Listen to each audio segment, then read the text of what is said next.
सपना देखोगे तो सपनों में पैसा आएगा। पैसा क्या? गाड़ी, बंगला, दौलत, शोहरत, हर एक चीज आएगी। लेकिन अगर आपको ये सारी चीजें हकीकत में चाहिए तो राजे मेहनत करनी पड़ेगी। मेहनत पहाड़ तोड़ने के लिए नहीं करनी, मेहनत पढ़ाई में करनी है और अपने पेरेंट्स के सारे सपने सच करने हैं। तो दोस्तों, मैं आपका भाई, दोस्त, educator of economics love Kaushik स्वागत करता हूं आपका सीए फाउंडेशन ब्रिज कोर्स में।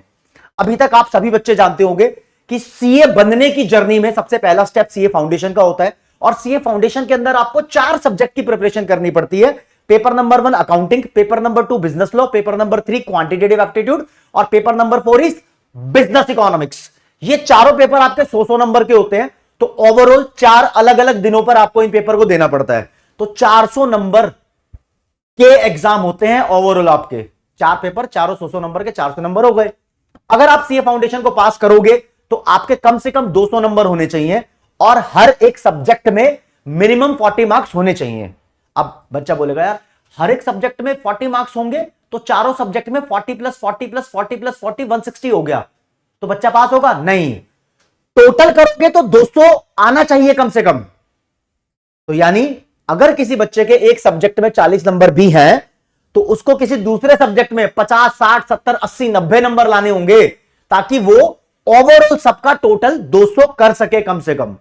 अब आईसीएआई नाम की ऑटोनोमस बॉडी सीए का कोर्स करवाती है, ये आप सबको पता है। अब ये कहती है कि जिस बच्चे के 400 में से मिनिमम 280 मार्क्स आ गए, 280 या फिर 280 से ज्यादा आ गए, उस बच्चे की मार्कशीट पे लिखा मिलेगा पास विद डिस्टिंक्शन। हां 70 मतलब 400 में से 280 जो नंबर आते हैं वो बेसिकली तुम्हारे 70% कहलाते हैं और उसको पास विद डिस्टिंक्शन कहा जाता है। ठीक है जी, ये तो बेसिक चीजें हैं और जब तुम संपूर्ण बैच में इसकी डेडिकेशन के साथ तैयारी करोगे तो आपको और ज्यादा फैक्ट धीरे धीरे बताता रहूंगा।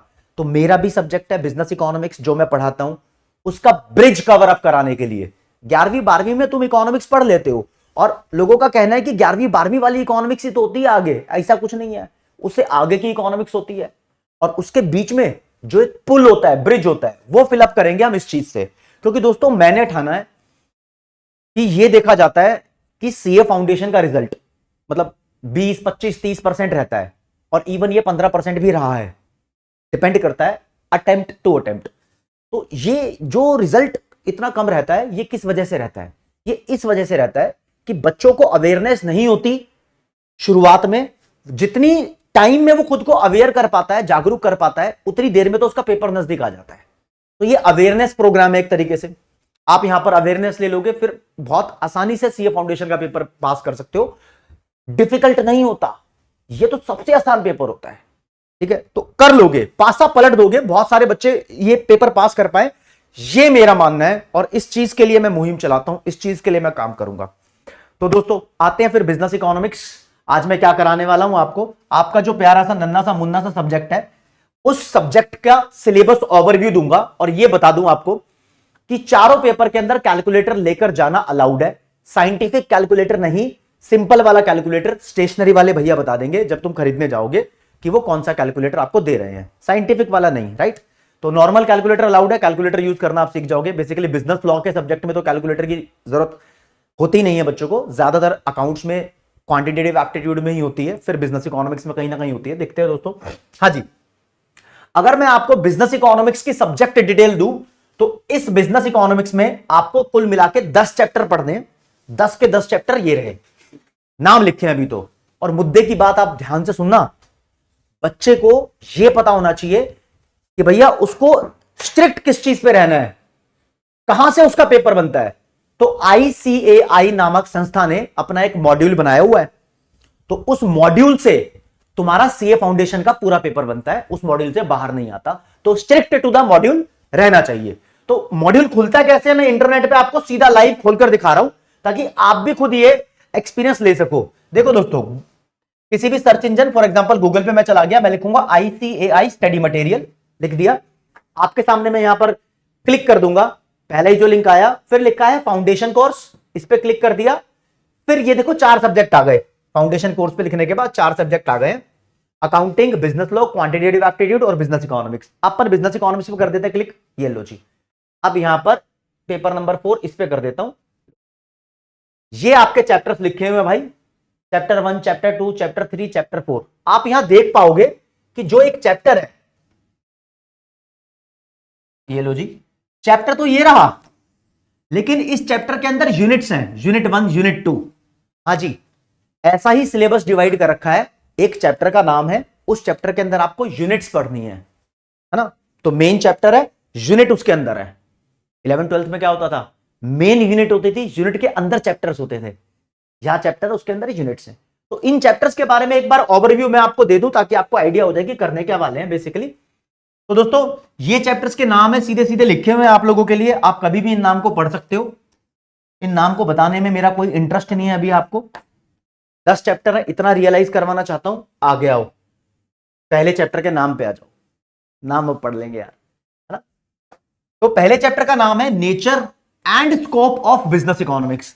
तुमने इससे पहले या तो बिजनेस स्टडीज पढ़ी है या इकोनॉमिक्स पढ़ी है, लेकिन बिजनेस इकोनॉमिक्स कभी नहीं पढ़ी। अब मैं ये नहीं कहूंगा कि यहां पर बिजनेस स्टडीज पढ़नी है, कि आपको बिजनेस स्टडीज बिल्कुल भी नहीं पढ़नी है। थोड़े बहुत वर्ड्स ऑब्वियसली बिजनेस स्टडीज के यूज हो सकते हैं, लेकिन बिजनेस स्टडीज जो 11th 12th में तुमने पढ़ी है उसका 2% भी नहीं है यहां पर।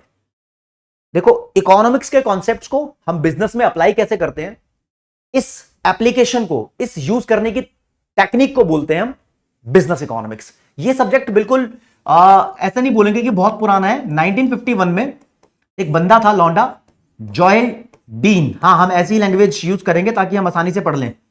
इस बंदे ने इस सब्जेक्ट को बनाया, बिजनेस इकोनॉमिक्स को। चैप्टर नंबर 1 में आप पढ़ोगे बिजनेस इकोनॉमिक्स क्या होती है, इसके कैरेक्टरिस्टिक्स क्या होती है, बिल्कुल थ्योरेटिकल पढ़ोगे। सेंट्रल प्रॉब्लम भी पढ़ते हैं भैया, जो 11th 12th में पढ़ी थी ना, 3 सेंट्रल प्रॉब्लम होती है, 3 नहीं, इधर 4 हो जाती हैं, समझे। तो इस चैप्टर के अंदर हमें पढ़नी है 2 यूनिट। पहली यूनिट का नाम है इंट्रोडक्शन और दूसरी यूनिट का नाम है basic problems of an economy. Introduction और basic problems of an economy and role of price mechanism. ठीक है जी, ये पढ़ेंगे, 2 यूनिट पढ़ेंगे। आ जाओ जी, एक चैप्टर हो गया, इसके अंदर 2 यूनिट है। यहां पर थोड़ा बहुत माइक्रो, मैक्रो, नॉर्मेटिव, पॉजिटिव, वो बेसिक बेसिक, बिल्कुल बोरिंग और थ्योरेटिकल चैप्टर है। कितनी वेटेज रखता है, 5 नंबर की वेटेज रखता है 100 में से। वो वेटेज एक बार मैं क्लियर करके आपको बता दूंगा, टेंशन मत लो। चैप्टर नंबर 2 पे आते हैं, theory of demand and supply इसका नाम है। हरे रंग से अंडरलाइन कर दो जरा, डिमांड एंड सप्लाई। इस चैप्टर नंबर 2 के अंदर हम 3 यूनिट पढ़ते हैं दोस्त, 3 यूनिट्स है। पहली यूनिट में डिमांड के बारे में पढ़ेंगे, दूसरी यूनिट के अंदर कंज्यूमर का बिहेवियर पढ़ेंगे, तीसरी यूनिट में सप्लाई पढ़ेंगे। अब 11th 12th से अलग क्या पढ़ेंगे, देखो, हमने सीए फाउंडेशन से पहले डिमांड के बहुत सारे कॉन्सेप्ट्स हैं जो 11th 12th के अंदर नहीं पढ़े, वो कॉन्सेप्ट पढ़ेंगे। डिमांड के जो डिटर्मिनेंट्स होते हैं वो हमने पहले कम पढ़े हैं, अब ज्यादा पढ़ेंगे। हमने पहले सिर्फ प्राइस इलास्टिसिटी ऑफ डिमांड पढ़ी है, यहां पर income elasticity, cross elasticity, advertisement elasticity पढ़ेंगे। अलग अलग मेथड्स होते हैं, तो बहुत कुछ आगे बदलने वाला है। कंटेंट बड़ा हो गया, कंटेंट बड़ा हो गया, राइट, कंटेंट बड़ा हो गया। 3 यूनिट यहां पर पढ़ने वाले हैं। अगला चैप्टर है तुम्हारा चैप्टर नंबर 3। यहां पर theory of production and cost है, प्रोडक्शन एंड कॉस्ट। इधर 2 यूनिट पढ़ेंगे हम।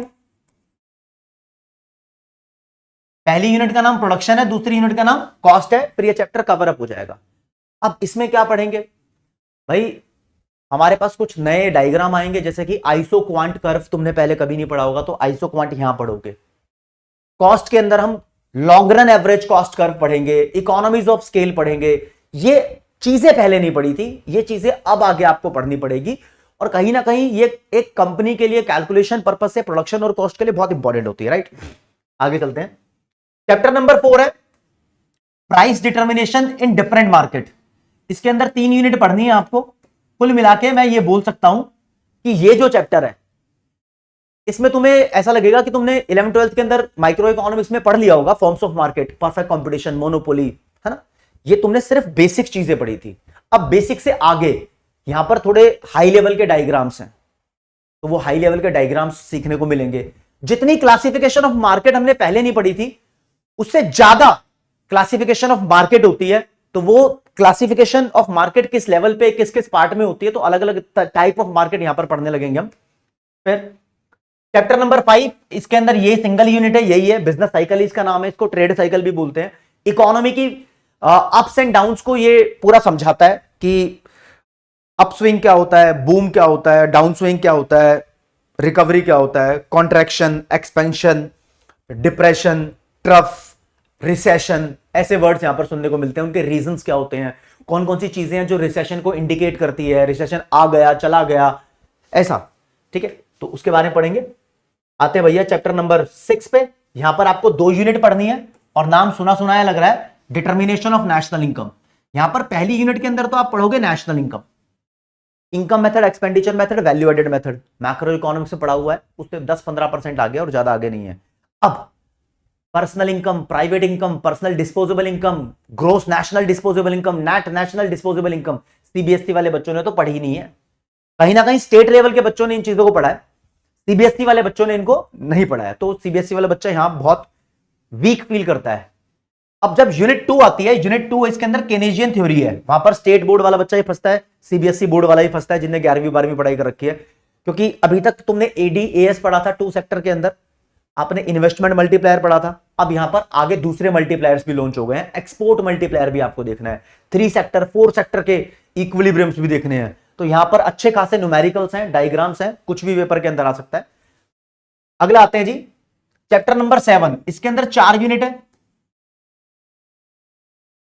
Public finance, public finance basically government finance को बोलते हैं, सरकार का पैसा, सरकार बजट कैसे बनाती है, क्या प्रोसेस होता है और कौन कौन से स्टेप्स आते हैं, कब से बनना स्टार्ट होता है, ये तो एक बेसिक चीज है, लेकिन इसके अंदर बहुत बड़ा तहलका, कहते हैं पूरी बिजनेस इकोनॉमिक्स का सबसे खतरनाक चैप्टर यही है।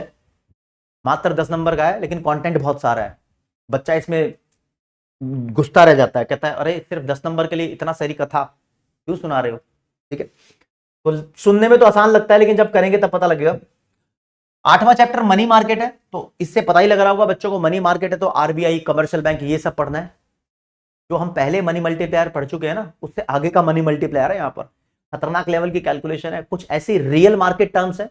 हाँ, CRR, SLR, LRR, repo rate, bank rate, ये तुम्हें पहले ही पढ़ चुके हो 12th क्लास की मैक्रो इकोनॉमिक्स में, ये यहां पर आपके लिए काफी यूजफुल होंगी। लेकिन कुछ थ्योरी ऑफ मनी भी यहां पर है, अलग अलग इकोनॉमिस्ट ने मनी के बारे में अलग अलग थ्योरीज गिवन है, तो वो बड़ी बोरिंग भी हो सकती है, लेकिन पढ़नी है यहां पर।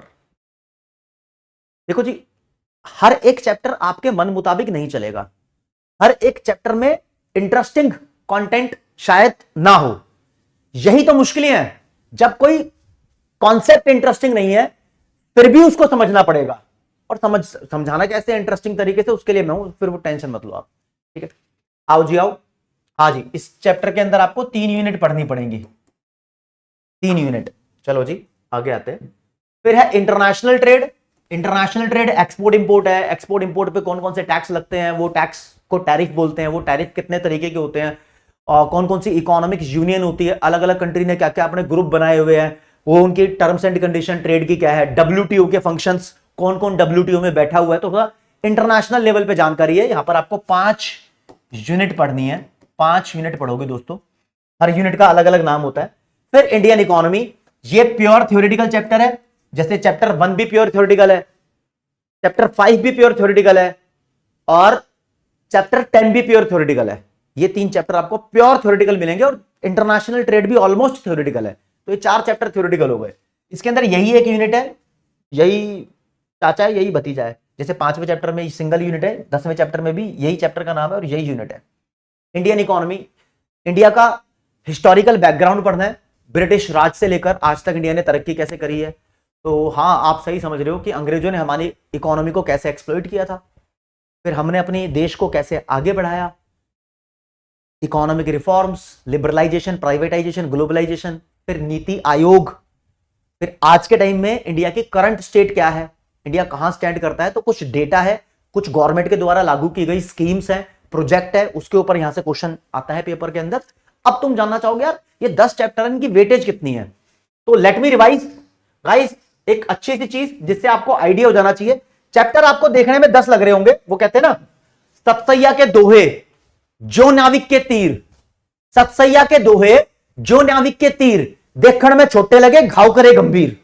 इसका मतलब ये है, सतसैया वो दोहे गाने वाला बिहारी कवि को बोलते थे, तो उनके दोहे बहुत छोटे छोटे होते थे, लेकिन उनका अर्थ देखने में छोटे लगते थे दोहे, लेकिन उनका अर्थ बहुत डीप में होता था। ऐसा ही है, देखने में लग रहा है कि 10 ही चैप्टर है, लेकिन अंदर की बात बताऊं तो देखो, जैसे कि चैप्टर नंबर 1 के अंदर आपको 2 यूनिट पढ़नी है, चैप्टर नंबर 2 में आप 3 यूनिट पढ़ोगे, चैप्टर नंबर 3 में 2 यूनिट पढ़ोगे, चैप्टर नंबर 4 में 3 यूनिट है, चैप्टर नंबर 5 में सिंगल यूनिट है, चैप्टर नंबर 6 में 2 यूनिट है, चैप्टर 7 में 4 है, चैप्टर 8 में 3 है, चैप्टर 9 में 5 है और चैप्टर 10 में 1 है। टोटल करके देखो 2 3 5 2 7 3 10 11 2 13 17 20 और 5 25 और 1 26। कुल मिला के दोस्तों आप 26 यूनिट्स पढ़ रहे हो इन सभी चैप्टर्स की अगर लगाएं तो 26 यूनिट्स। ये मैं आपको बार बार मॉड्यूल खोल के भी दिखाऊंगा, आपको कुछ भी खोल के देखना है तो देख लोगे। तो 26 यूनिट्स, तो 10 चैप्टर मत मानो, हर एक यूनिट अपने आप में ही चैप्टर वाला कंटेंट पेश करता है। और जैसे चैप्टर नंबर 6 है, इसके अंदर मात्र 2 यूनिट है, लेकिन 2 यूनिट इतनी बड़ी है कि पूछो मत तुम। तो वही है, अलग अलग लेवल का अलग अलग सिस्टम है। आओ जी मार्क्स देख लेते हैं।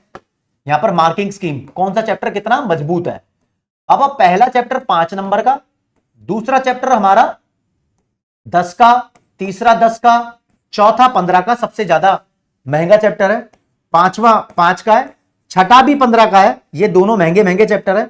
फिर सारे के सारे चैप्टर आपके 10-10 नंबर के, टोटल कर लेना 100 नंबर का तुम्हारा पेपर बन जाएगा। अब मुद्दे की बात बताता हूं दोस्तों, आपका पेपर नंबर 1 अकाउंटिंग और पेपर नंबर 2 बिजनेस लॉ, ये आपके सब्जेक्टिव पेपर है। आपको इनमें एमसीक्यू नहीं पूछे जाएंगे। ये पेपर आपके 3-3 घंटे के होंगे और जब आपको इनका क्वेश्चन पेपर मिलेगा तो क्वेश्चन पेपर से पहले 15 मिनट का रीडिंग टाइम भी मिलेगा। कितनी सुविधाएं हैं इन दोनों पेपर में। लेकिन जब तुम पेपर 3 और पेपर 4 की बात करोगे, यानी क्वांटिटेटिव एप्टीट्यूड और बिजनेस इकोनॉमिक्स की बात करोगे, ये 2-2 घंटे के पेपर होंगे। 120 मिनट के अंदर आपको 100 एमसीक्यू सॉल्व करने हैं। और ध्यान रखना, पेपर 3 और पेपर 4 सिर्फ इन दोनों पेपर में ही नेगेटिव मार्किंग है। इसलिए सीए फाउंडेशन में ध्यान देने योग्य बात बता रहा हूं। अगर किसी बच्चे ने मान लो 100 एमसीक्यू पेपर में आए हैं और 100 में से वो 90 अटेम्प्ट करता है, कितने 90 अटेम्प्ट करता है, जिसमें उसके 82 मान लेते हैं ठीक है और 8 गलत है, तो जो गलत है उसकी नेगेटिव मार्किंग है। हर एक क्वेश्चन 1 नंबर का है अगर आपने सही किया है तो, गलत किया है तो हर एक क्वेश्चन के 0.25 मार्क कटेंगे। तो 0.25 मार्क मतलब 2 मार्क्स कट जाएंगे उसके 8 क्वेश्चन की वजह से। तो 82 ठीक थे, 2 इसके माइनस हो गए, अब इसको 80 मार्क्स मिलेंगे। तो ये 1/4 नेगेटिव मार्किंग इसके अंदर बोलते हैं। बच्चे ने क्वेश्चन को अटेम्प्ट नहीं किया तो नंबर नहीं कटेंगे, खत्म कहानी। This is the business economics. आपको इसके लिए तैयार रहना है। ध्यान रखना आईसीआई का मॉड्यूल ही है जो सबसे बेस्ट होता है। हाँ आगे देखो जी, बच्चों को तैयारी पूरे सीए फाउंडेशन के सब्जेक्ट के बारे में बता रहा हूं। हर एक सब्जेक्ट के लिए आईसीएआई का स्टडी मटेरियल, इसको कोई कोई स्टडी मैट भी बोलता है, कोई कोई इसको मॉड्यूल भी बोलता है, ये चाहिए। प्लस आपको सभी चारों के चारों सब्जेक्ट के प्रीवियस ईयर क्वेश्चंस करने होते हैं। मेरा मानना है कम से कम 5 अटेम्प्ट के तो करने चाहिए, ठीक है। अब हर साल आपको पता है 1 साल के अंदर 3 बार सीए फाउंडेशन का पेपर होता है, एक बार जनवरी में, एक बार मई में, एक बार सितंबर में। पेपर होने से 1-1.5 महीने पहले आईसीएआई खुद कुछ मॉक टेस्ट पेपर लॉन्च करता है इन सभी चारों सब्जेक्ट के, तो ये भी करने होते हैं आपको। और एक आरटीपी लॉन्च करता है। आरटीपी का मतलब होता है रिवीजन टेस्ट पेपर, मतलब छोटा सा पेपर लॉन्च करता है, इससे आपको पता लग जाता है कि आपकी रिवीजन हुई है या नहीं हुई है। तो स्टडी मटेरियल के साथ साथ पीवाईक्यू, एमटीपी और आरटीपी सभी सब्जेक्ट के आपको करने पड़ते हैं। ऐसे टेक्निकल वर्ड आपको यूज होते दिखाई देंगे जब तुम सीए फाउंडेशन की तैयारी कर रहे हो। और let me repeat once again, जो ये सीए फाउंडेशन का ब्रिज कोर्स है आपका, ये this is just a bridge course, this is not the preparation of CA foundation. अगर आप इस ब्रिज कोर्स को कंप्लीट करोगे तो सीए फाउंडेशन में पास होने के चांस आपके बढ़ जाएंगे और हम पासा पलट देंगे, समझे। तो that's all in today's class. बस मैं कुछ ज्यादा चैप्टर का कंटेंट आपको नहीं बताना चाहता था यहां पर, क्योंकि चैप्टर का कंटेंट बताता तो तैयारी ही हो जाती, और जितनी बड़ी वीडियो मैं सोच रहा था ये उससे ज्यादा ही बन गई। तो मिलते हैं फिर धीरे धीरे। जो आपके बीच बीच के कॉन्सेप्ट्स हैं जो मुझे लगता है कि आपको पहले जानने जरूरी हैं, वो मैं आपको बताऊंगा। Thank you so much. जय हिंद, जय भारत, नमस्कार। 1 मिनट, धन्यवाद कहने से पहले एक बात बोलना चाहूंगा। आपका कोई भी दिक्कत, डाउट, परेशानी है राज्य, कमेंट सेक्शन खाली है, यहां बता दो आपकी समस्या क्या है। और तुम्हें पता ही है तुम्हारे भाई के साथ तुम्हारी बॉन्डिंग जबरदस्त लेवल की है, तो ये बॉन्डिंग बनी रहनी चाहिए, प्यार बना रहना चाहिए दोस्तों। धन्यवाद।